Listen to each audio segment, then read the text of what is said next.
That's one small step for man, one giant leap for mankind. Tesreflect.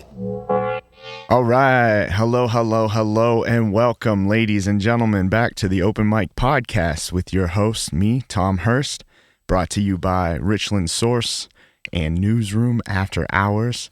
Today, we got a real fun one. We're going to try something out, get real fun today with you guys. I got Tesreflect in the building. Go ahead and introduce yourself, sir. Well, my name's Levi. My DJ name and producer name, I go by Tesreflect. So, I do like EDM, like dubstep. For those who are less familiar with the EDM scene and subgenres, but I play a lot of like Riddim, I guess is what people would call it. Riddim. Yeah. It's very what you call kind of reggae sounding. Yeah, a little bit. So for those who are less familiar with the EDM scene and are just kind of remember Skrillex when he was popular, there's like kind of a whole, there's a whole world of, electronic dance music out there that people make, and there's, people can argue about subgenres for hours. There's, every kind of, sound out there inspired by any other genre that people make with like, physical instruments. But Riddim is a really cool, I think, evolution of the kind of where dubstep originated, which is from reggae, essentially. Oh, okay. When Jamaican immigrants went over to the UK in the 70s, there was a big kind of culture trade between UK punk bands, which were happening at the time, and Jamaican reggae bands, which were playing, right? And interesting. And okay. and also what was happening at that time with the kind of newer music technology that was around was this stuff called dub, which was where people would take old reggae masters and remix the levels and add like a lot of echo and reverb effects to make kind of newer, more extended dance mixes of the songs to play out live. Oh, okay. And so that culture kind of like just crossed over with the UK. There was a big dance scene around this stuff called two-step garage, which is, if you think of like 90s, like kind of the rave image of like people with glow sticks, and there's like this like, kind of like cats. Yeah, it's very like happy, uplifting, like, kind of disco-inspired dance music. Okay. And so the dub had this really dark, echoey kind of atmospheric sound, and then the crossover of adding the two-step drums to dub is where dubstep comes from. And the original stuff that people play is like, it's nothing like what you hear today. It's like very, very atmospheric and like much more obviously reggae inspired besides the tempo and the feel of it. Okay. And Skrillex kind of came way out of, and that was pretty much just a UK thing until like 2008, 2009 when Skrillex came out of left field with all this really harsh, mid-rangey, screechy sounding stuff that kind of totally threw the genre on its head. Interesting. Which really, honestly, kind of annoyed most of the UK people. If you hear people talk about dubstep a lot of the times, if they're like an old school fan, they really hate Skrillex and a lot of the new stuff that exists today. Of course. Because it's very different. But a lot of people, just kind of adapted and went with it. So Skrillex is that's when it really made like kind of dubstep became like a household name. Yeah. It kind of people knew what it was. And, for sure. The people in 2008, dubstep was something you only heard in like music forums, and like in the UK scene. But by 2012, people were putting dubstep in like, like commercials for like cars and crap. Dish detergent and, like whatever. Right. Yeah. So dubstep got super mainstream all of a sudden, burned out super fast because people realized it. And, a lot of people realized that it was just a fad for most people, but the genre survived and actually has been getting really huge in the last few years. Yeah, that's really why I wanted to bring you on. Yeah, and especially with now. So there's been kind of like two big things that have been pushing towards it. Is one is just as music technology gets more and more and more accessible to just your common everyday dude, more affordable, and like great examples are like Skrillex was like a bedroom producer, right? Yeah, he just made all his music in his bedroom on his computer, and you don't really need any beyond a computer, you don't really need any crazy equipment to make EDM. It's all pretty much software based, which can get expensive, but even then, like the 90% of the software I use is free, You know, wow. like Okay. there's Yeah. a lot of stuff you can do. It's more so a knowledge based thing than it is a like having the access to a mixing board. And it's Yeah. not just on the side of obviously like recording your own music has been getting easier for a long time, but For sure. making EDM is compoundedly even more easy because you don't need a microphone, you don't need instruments, you don't need a whole band. You can just sit down in your room and do it on headphones. You don't even need like fancy speakers, right? Right. Yeah. And So- just put out a song on your own without Yeah, anybody so else. the genre has evolved super duper quickly as that's happened. And then the other side of it is that festival culture is huge now. Everybody loves music festivals. Dude, and massive. Yeah, absolutely. They're massive. It's it's like the biggest source of revenue in the music industry these days is crazy. live touring, but music festivals specifically are a huge source of revenue, and to the point where certain acts are kind of like known as festival acts now. Like Tame Impala is almost impossible to see except at a festival. Like, these big kind of huge ticket acts. And one of the big and festivals have exposed a ton of people to EDM because they always book EDM artists on festivals, Right. even if they're because they try to cover huge genre ranges. Yeah. So the thing about festivals is that most of them were already EDM festivals. A lot of the biggest festivals like EDC, Lost Lands, I go to Lost Lands every year. EDC, Lost Lands, like Coachella. Okay. There's a lot of EDM at Coachella because of kind of the whole rave culture that exists around festivals and the whole party culture. And the fact that on giant sound systems, a lot of people I feel like who say they don't like EDM or just don't really know much about it. It's like, it's a different thing to experience it live when you're in front of a sound system that's shaking your entire body. Right. Like, It's more of a feeling than it is it's also just a musical experience. the level of musical production that they can put on at these live shows now. It's like the most possible hi-fi way to experience it. It's not like muddy. It's not clouded. It's like, it's loud and it's clear and you can hear like every part of it to the point where it almost sounds like you're inside of it. Yeah. It's really, really it's really mind-bending, completely sober to be at these shows just because of how much work they put into the production value and the tuning of the sound systems and everything. It's a really, really and for me personally, I've only been making like this, I've only really been, I would only say I'd consider myself having been working at this for a few years. Okay. I, like a lot of people, I loved Skrillex, in 2013. For sure. And kind of fell off and didn't listen to, I listened to a little bit of like house and like, more accessible kind of higher brow, quote unquote stuff. But I kind of fell off the genre for a few years until my college roommate turned me back onto it and started taking me to shows. And after going to Lost Lands for the first time in 2018, that like totally, I was like, this is way cooler than I thought it was. Like I was like missing out on the participation in the scene, I feel like is why a lot of people don't get EDM because there's this whole like live concept. There's this whole live element to it that people kind of write off as, oh, it's just people press and play on stage. Right. I'm like, yeah, you can boil it down to that. For sure. But at the same time, like the level of depth that people will go into when they're playing their music, like mixing things together and playing multiple, like a lot of times when I'm DJing, I'm playing 2 to 3 songs at the same time, like over top of each other because of the structure of the genre. It gives you all this room to do really, really cool stuff. Yeah. To create a performance live that you can never recreate again. Also, a lot of people just play like Tipper is a great example. He's a DJ that's been around for years and years and years, and he produces amazingly really cool like soundscapey music, and he hasn't released 90% of it. Yeah. The whole thing is that people go to see him live because he plays these songs that are iconic Tipper songs that that Tipper fans know that he just doesn't release because it keeps him coming back to his shows, and it's a really cool, and also he wants people to experience it the way that he wants them to experience it. That's another big part of it for a lot of people is like, I can put out a song and it sounds fantastic on, studio speakers and correct headphones. And, but somebody will end up listening to it on their cell phone speaker and be like, this just sounds like crap. This sounds like noise because they can't hear 90% of the song because, or even just listening to it on a Bluetooth speaker, you miss a lot of, because so much, another term people use for the genre is bass music, right? Because it is there's a huge emphasis on the sub bass, and you miss out on so much of that unless if you're listening on nice headphones or really good like a car stereo or, a home theater system. You kind of miss out on 90% of the impact of the song. Right.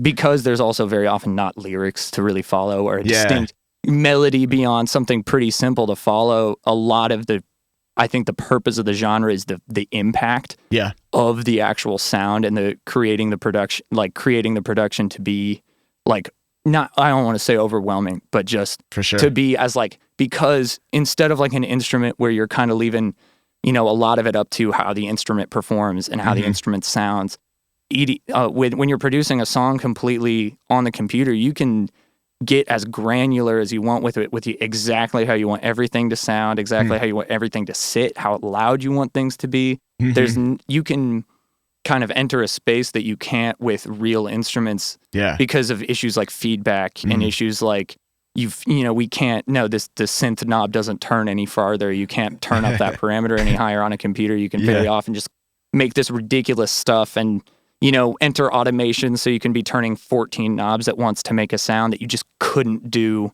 unless if you had 14 people standing at the synthesizer all ready to turn a knob an exact amount of time. Like you can create these granular soundscapes that are on the correct kind of speaker system, really, really awe-inspiring almost. Yeah. And combined with some of the visual elements that people add to their sets to live, the production value, the kind of ante keeps getting upped as people keep doing it.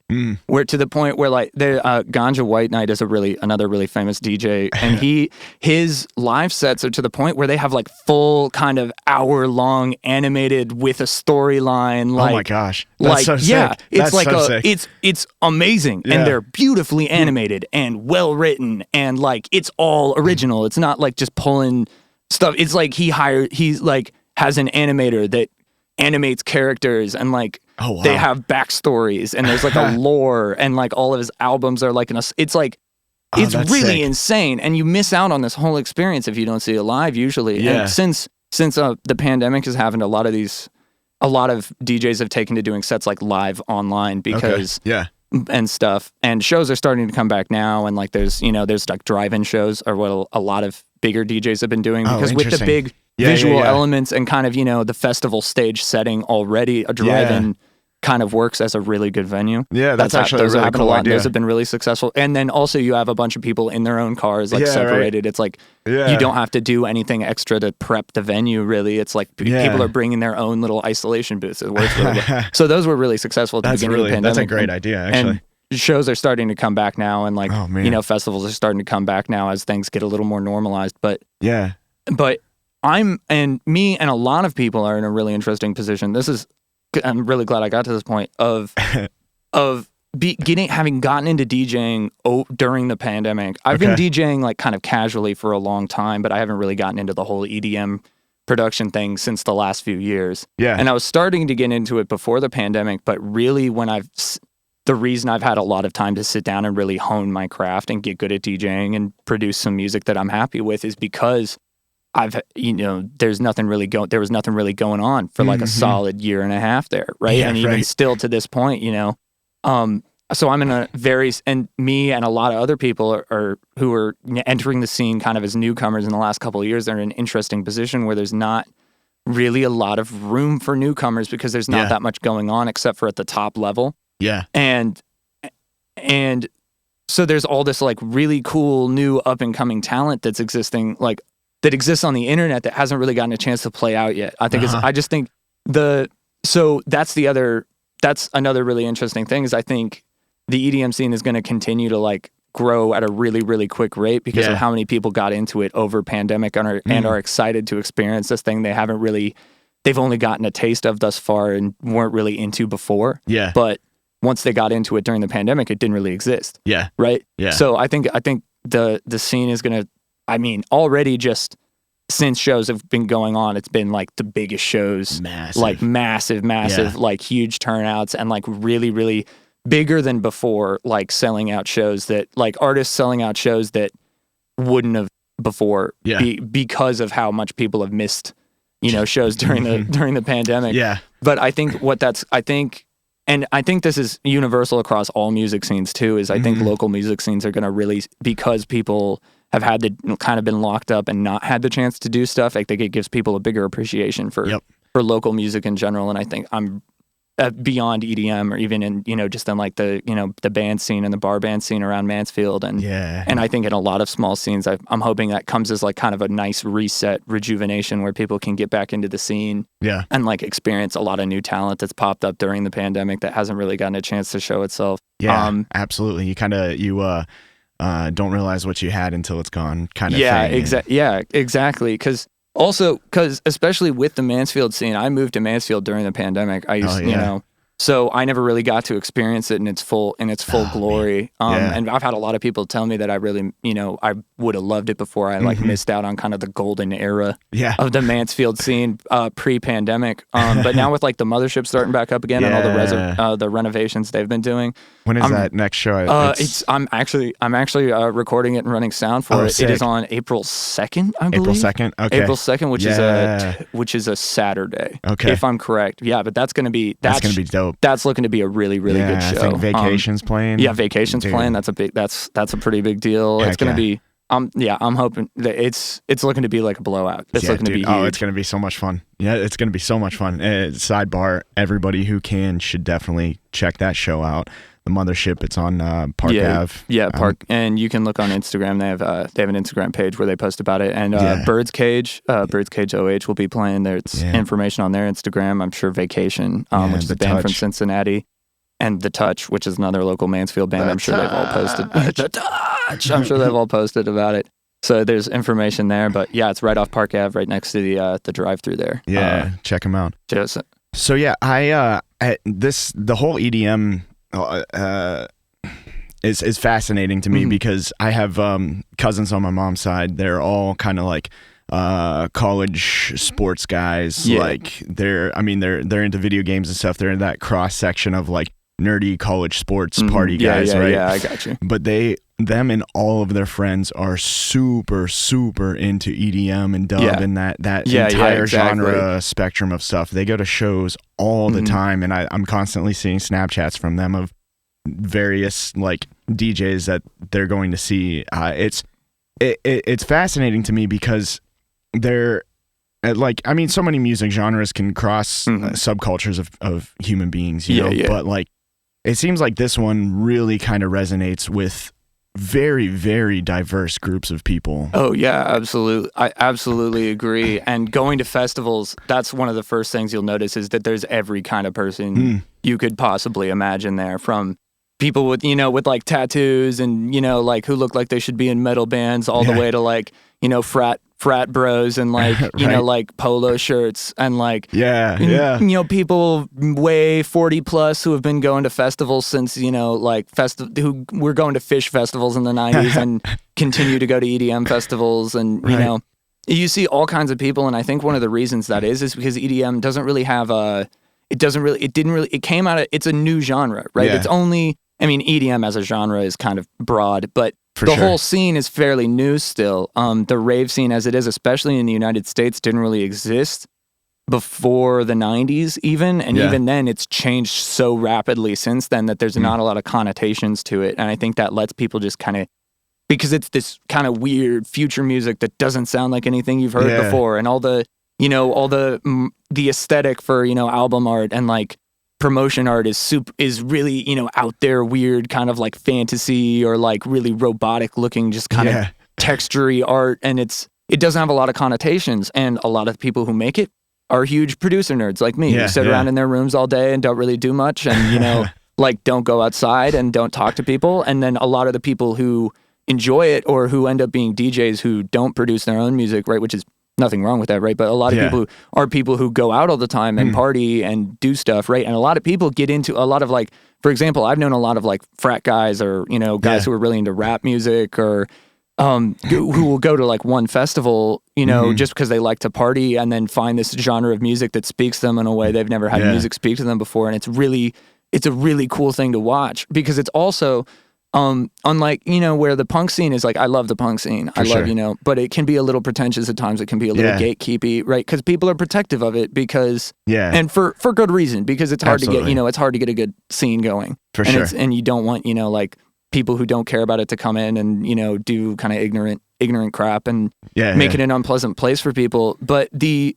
EDM community is kind of the opposite way in that it's like extremely open-armed and welcoming because, and I think part of that's because there's kind of this stereotype of like, you know, raver kids doing drugs and getting wild and destroying things, and it's debaucherous and there's, you know, there is that to a certain extent, you know, but as much as that exists in anything where people are partying, but I think because of that kind of stereotype, the rave scene is really kind of open-armed and welcoming to anybody who will give them a chance and really accepts kind of whoever comes through the door because, and there's this whole, you know, I'm sure people have heard the phrase plur a lot, you know, peace, love, unity, respect. There's kind of this whole like attitude amongst the scene of like where like a punk scene in a mosh pit, you know, it's like there's like mosh pit etiquette, right? You pick people up when they fall down. For sure. Like because of you know, because of the general risks of going to a rave, because it's a lot of people packed tight into a space with flashing lights where it's very loud, very disorienting, hard to communicate. People really look out for each other. You know, the last time I went to a rave with my girlfriend Nat, she just got a little freaked out for a while. It was like too hot and like too tight, too loud, you know. And she needed to step out, and like random people came up to us and offered us bottles of water, made sure she was okay. Like that's amazing. Random people, you know, never met sweet. these people before, and we're not, you know, we're not in any like kind of special place. We're just standing out on the porch. There's people around smoking cigarettes. It's like it's a very welcoming and like that's amazing and like heartwarming almost community as much as there is to say, and a lot in festivals too because of the majority of people who go to them camp there. There's like a very big like community aspect around kind of the whole scene of like everybody's there together doing the same thing. So like we should all just get along and have a great time. And it really does go that way. I've never been to a rave where the energy hasn't been absolutely just like sky high. Everybody's having a great time. That's sick. It's really, really cool to see. Yeah. That's so sick.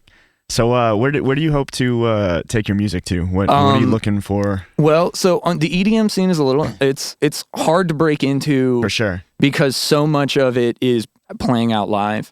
There's kind of two components. There's the, you know, people who are putting out music on the internet for kind of with the intention of DJs playing it out, right? Okay. Which is kind of at the stage I'm at right now. I'm trying to just push out music and make it available for people and hope that they like it so that I can, you know, so that hopefully somebody will, you know, some DJ in a bigger area will hear one of my tracks and go, ooh, I really want to play that. Ooh, he's, you know, got it available for download on his SoundCloud. I'll just download it and play it out tonight and see how people like it, right? Yeah. That's like that's the goal for a lot of like bedroom producers. Okay. Is the term people would use. That's fascinating to me. I didn't realize that's how it worked actually. Well, so, and that's mostly because like in Mansfield, there's not really an EDM scene, right? To play any kind of show, really, I'd have to go to Cleveland or Columbus. And even then, EDM scenes really only exist in the places where there's venues that can kind of support the level of production they put on. And so a lot of the EDM scenes out near Denver, Denver's a huge area for dubstep. And obviously on the West Coast, like California, there's tons, tons of it out there. That makes sense. And both coasts, obviously big cities, but in the Midwest, the dubstep scene's still kind of like very fledgling. There's not a lot of like big. There's Wakan is a record label that's really, really, really popular. That's like Ganja White Knight and like a few other artists I've mentioned before are on Wakan. And they're located out near in Oklahoma or near Kansas City. Really? Yeah. And so that's like kind of the only big Midwest area where there's like a huge scene. And then besides that, you have to go to Denver, but there's not really a lot. There's a few people in Philadelphia. Yeah. But in Ohio, there's not really a huge dubstep scene, except for the last few years. So Lost Lands is the big festival. Yeah. Is the biggest like bass music festival in the world, arguably, because of how focused it is in on the specific kind of like dubstep and like hybrid trap is a lot of what people play there, which is just, it's differences in the drums. It's not that important. It's the really screechy, wubby stuff, you know, the dubstep stuff that people would hear and go, oh yeah, this is dubstep. It's the biggest like dubstep specific festival that really exists. Okay. And it's also the level of production they put on there isn't really matched as far as like the size of the stages and the sizes of like the visuals that they're doing are like, it's really insane. It's like you can be standing like dang near like a mile away and you're be watching the show just fine. Like That's so awesome. like when you see pictures, if you look at pictures of Lost Lands crowds, it's really amazing. They have like a stage, and the screen behind the DJ is the size of like 2x3 stacked up 6 semi trailers, like so amazing. LED wall, and they've got a stage that's 100 feet long, lined with subwoofers on the front, and it's so and so I volunteered actually my first year I went, so I could afford to go. They have a program where you can volunteer, and then they'll comp your ticket afterwards. Nice. And they don't let volunteers do anything super important, but 90% of what I did was hand out water to people, which nice. they make water super available, which is awesome. Cool. Yeah. Like a lot of rock shows I've been to, it's like pulling teeth to get water, and they've just got like free water tents. You just walk up, fill up your water bottle. They're like, yeah, man. And it's like good, potable, cold water. It's like, yeah. And also they just have people giving out water too, like just kind of roaming. And one of the jobs I had was standing on the front at the rail, the barricade between the front of the crowd and the stage itself, right in front of the speaker wall, giving out water to people on the front of the stage that couldn't really get out because they're like semi-trapped in there. Yeah, right. They could leave if they wanted to, but who have fought to the front of the stage and aren't going to leave. No, so we'd walk up and down with water bottles and like spray them down, and it gets so loud up there. It's unreal. You have to wear earplugs. You have to wear earplugs, and I'm wearing earplugs, and it's like the feeling of a live show where the kick drum kind of hits you in the chest. It's like that feeling, but literally through your entire body simultaneously. Like I have a nose piercing, I can feel it like vibrating against my face.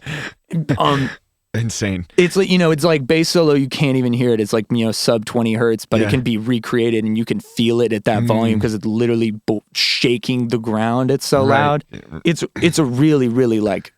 It's something that you can't experience like anywhere else. It's really like, it's almost like jarring at first. On a molecular level. Yeah, they have have you ever heard of a runner's high? So there's a term called bass euphoria that is like, it's like a serotonin response that the brain gives when like responded to being vibrated at a very low frequency that intensely. It's like, it's so awesome. It's like a runner's high. Oh, wow. It's like a runner's high. It's really crazy. That sounds amazing.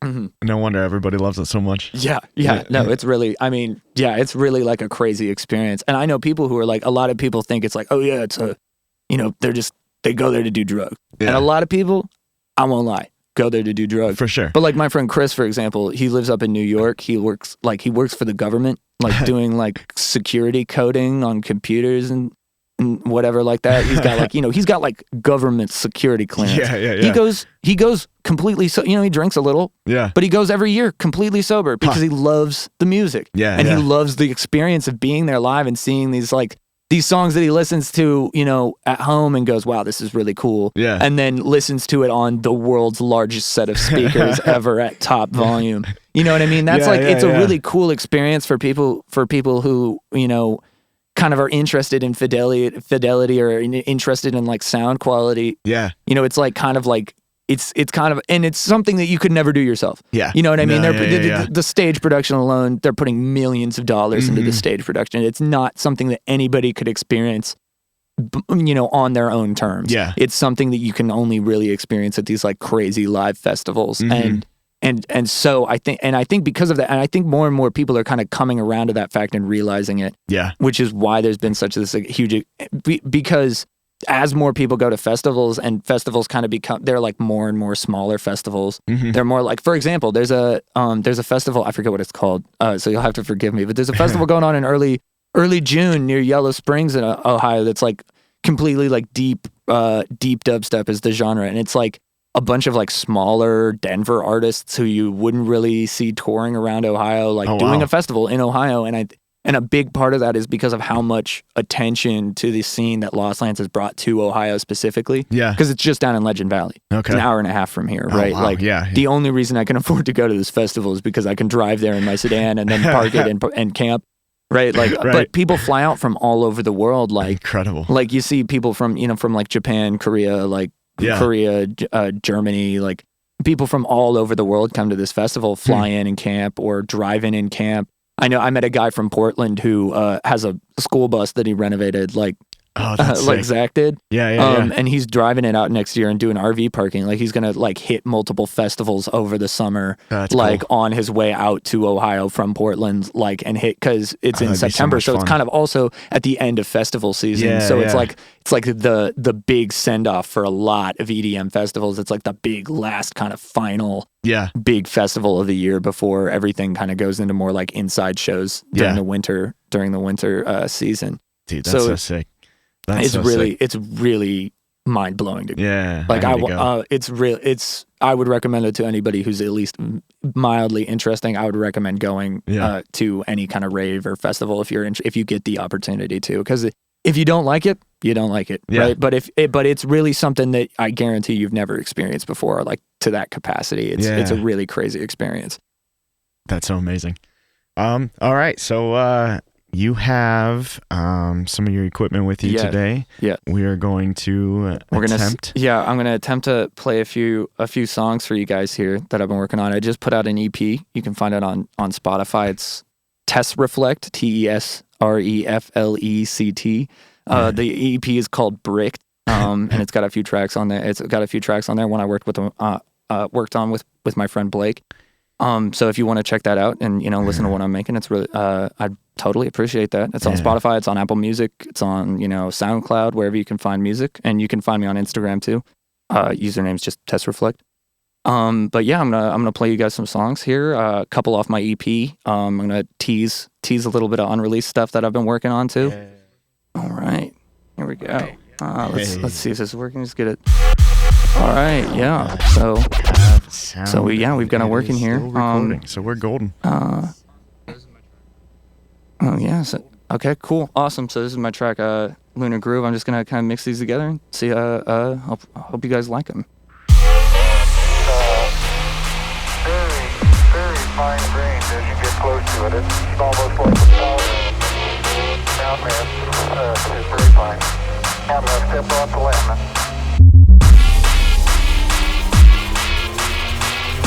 That's one small step for man.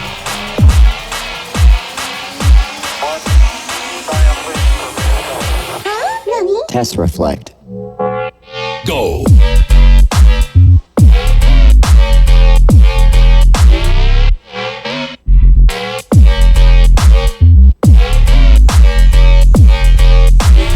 Earthquake.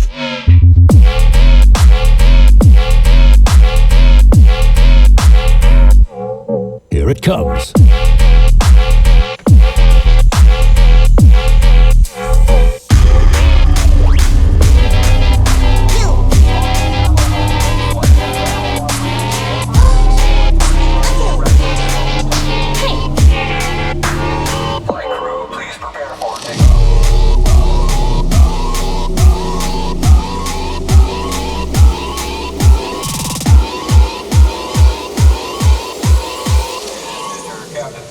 Preparing for liftoff.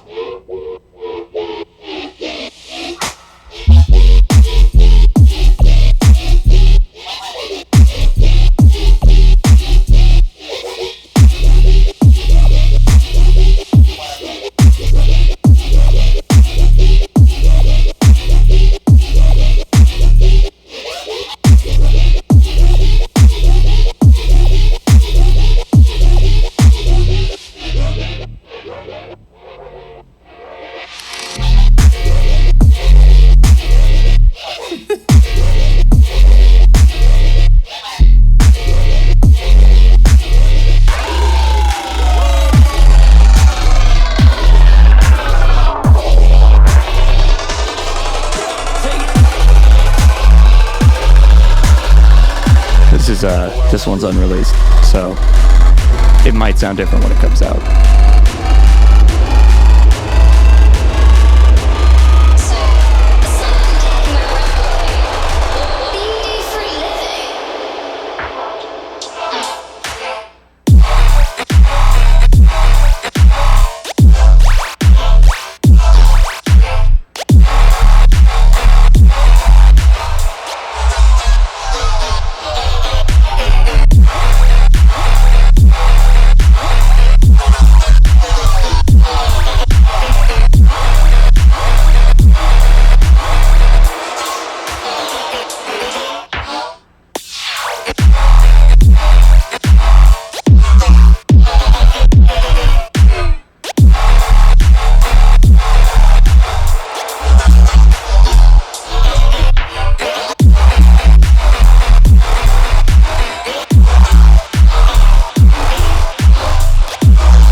dope. Thank you. So yeah, that's some of the music I've been putting out. The first 2 were off my EP, and that third one you can look out for coming out soon. Awesome. Well, anything else you want to throw out there? No, I can't think. I guess I already plugged my Instagram, and I already plugged my new EP out. But yeah, no, thanks. I mean, I just want to thank you. Thank you for having me on this. I think it's really cool that that Richland Source does this, and I think it's really cool that you're trying to get the word out about local music. I think it's really cool. Yeah. Well, thank you. Yeah, man. I really want to set up EDM shows somehow. Yeah. I think I think I guess that is one other thing I will say is I've been trying to put out some feelers about setting up EDM shows. So for anybody in the Mansfield area specifically that is interested, be on the lookout for that over the summer, because I have a few venues I've been talking to. I have a few people I've been talking to about setting some stuff up. So that's a complete possibility to happen. Sick. Yeah, I think with Lee's new light setup and doing some EDM shows with trying to get him involved and maybe Richland Source and whoever else. Yeah, this would absolutely. be a lot of fun. I mean, I know, like we said, the crowd's there. We just got to get it going. Yeah, exactly. I told Austin that and I know a few people in Mansfield. Yeah, I know a few people in Mansfield couple. who are into it. So I think there's a lot of potential. I think Mansfield specifically has a lot of potential. Austin Moore that he needs to have a EDM specific set for Mansfield Music Fest coming up this year. So yeah, absolutely. I'm hoping he's gonna make that happen, because that would be dope. Awesome. But yeah, so thank you guys so much for checking us out. As always, this is the Open Mic Podcast. I'm Tom Hirst, brought to you by Richland Source and Newsroom After Hours, sponsored by Two Cousins Pizza, Henry Screen Printing, and please go check out Tesreflect stuff. All right, thank you. Thank you guys so very much, and have a wonderful day.